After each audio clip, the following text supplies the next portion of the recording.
Hello and welcome back to the channel. My name's Adam Berry and I help people fit fitness into their lives, but today I'm going to show you how to do the air bicycle. Now the air bicycle is an abdominal exercise, core exercise, and it's one of my favorites. I think it's one of the most effective core exercises we have to use in the gym and in strength training, and this is how you do it. So you're going to find a space on the floor that's big enough for you, which is difficult for me because I'm 6'4", and then we're going to lay down. Lots of people like to do these on yoga mats and things like that. That's absolutely fine. It doesn't really matter how you do it as long as you're comfortable, because you are going to be on your back and your spine will be slightly flexed forward or slightly curved. So we go into this position and we're going to put our hands on the sides of our temples like so, and very simply the exercise works thus. So you extend one leg out and you keep one leg in and you rotate, trying to make your elbow touch your knee like so, and then we switch it over to there. Like that.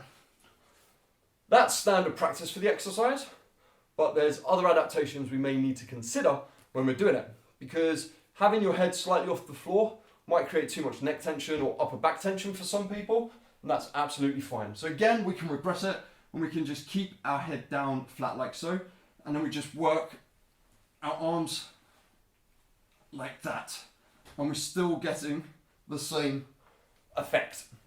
Effective enough so that you're not in pain when you're doing the exercise, because you should never be in pain when you're exercising. Another alternation is we can keep extremely elevated if you have the strength, if you have the abdominal strength and the lower back strength, to come here like so, and we can rotate like this.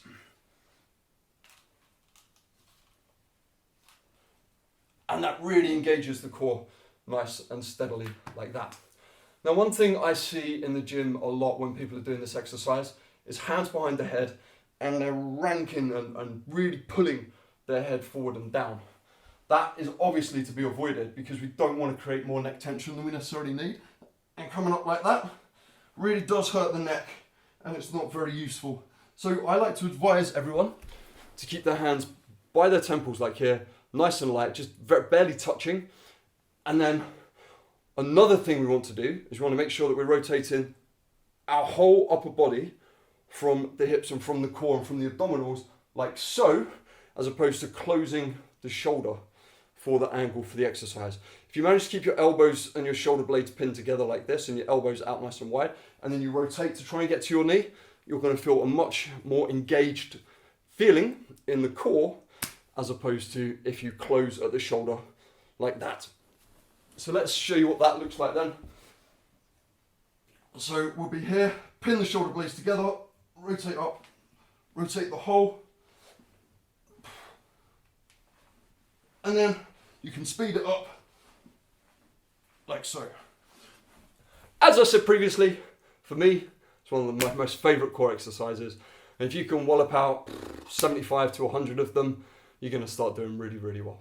Right, that's it from me. I hope you've enjoyed this. If you have any questions, please ask in the comments below. Peace, love, and protein. High fives and positive vibes.